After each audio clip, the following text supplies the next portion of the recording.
দুৰ্ভাগ্যজনক বিষয় এইটো, যেহেতু আমাৰ অসমীয়াসকলক, অসমীয়া সমাজক আজি অপমান কৰিছে। যিটো অসমৰ সন্তান, অসমৰ মাজৰ পৰাই ভাৰতবৰ্ষৰ ৰাষ্ট্ৰপতি সৰ্বোচ্চ পদত প্ৰতিষ্ঠিত হৈছিলে ফখৰুদ্দিন আলি আহমেদ ডাঙৰীয়া। তেওঁৰ স্বাধীনতা সংগ্ৰামতো তেওঁৰ অৱদান আছে। আৰু এইগৰাকী মহান নেতাৰ নামত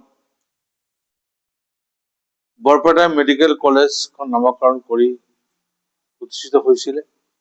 আৰু সেই বৰপেটা ফখৰুদ্দিন আলি আহমেদ মেডিকেল কলেজ, ফখৰুদ্দিন আলি আহমেদৰ নামটো মুচি দিয়াৰ কাৰণে আমি মৰ্মাহত হৈছো, দুখিত হৈছো।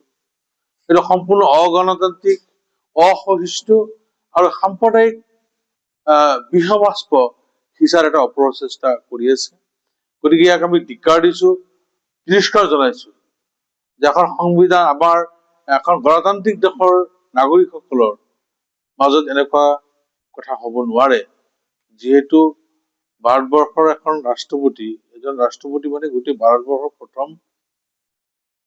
প্ৰথমজন নাগৰিক, আৰু তেওঁৰ সন্মানক আজি অসন্মান কৰা হৈছে, আঘাত কৰা হৈছে। গতিকে তেওঁ যিহেতু অসমৰ পৰাই গৈছিলে, গতিকে গোটেই অসমীয়া জাতিক, অসমক অপমান কৰা হৈছে।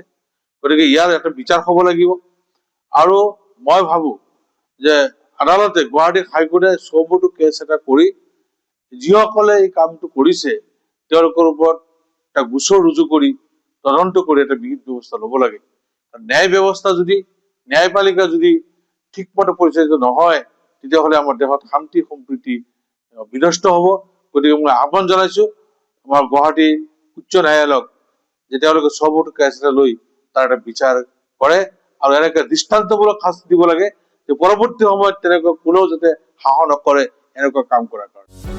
যিকোনো খবৰৰ বাবে যোগাযোগ কৰক আমাৰ এই নম্বৰত 9181 307 2221।